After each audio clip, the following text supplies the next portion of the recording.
बिस्मिल्लाहिर्रहमानिर्रहीम। अस्सलाम वालेकुम। मैं साइमा कमल, टिकट होल्डर PP हल्का 260। मैं अज तुसा आवाम नाल मुखातिब हाँ, जिमें कि मैं हल्के च दियां तमाम लोगों को ये मतलब खदशा है कि कितें असा इस सीट जिते इमरान खान को छोड़ता ना वैसों।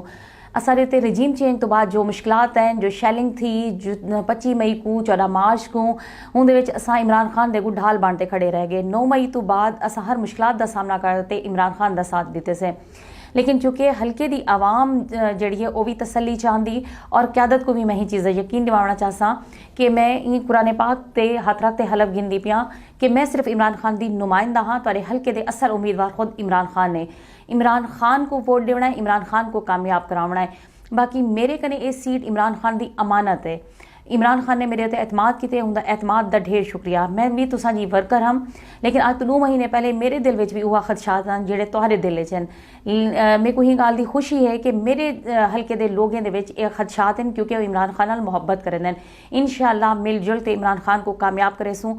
मेरा हुण पैगाम तुहाडे ताणी पुज गए होने। तुहाडी जिम्मेदारी है कि तुसा अपने हल्के चों जित इमरान खान को इस सीट तोहफे देनी है। अपनी खवातीन को दसना है, अपने बुजुर्गों को दसना है कि सबज कलर के बैलेट पेपर के उत्ते लैपटॉप ते सफेद कलर के बैलेट पेपर के उत्ते हुक्के के उत्ते मोहर ला के इमरान खान के खिलाड़ियों को कामयाब करे सन।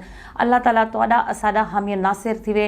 अल्लाह ताला साकू तारीखी फतह नसीब करे और इमरान खान को हर हल्के च कामयाब करे। इमरान खान जिंदाबाद, पाकिस्तान जिंदाबाद।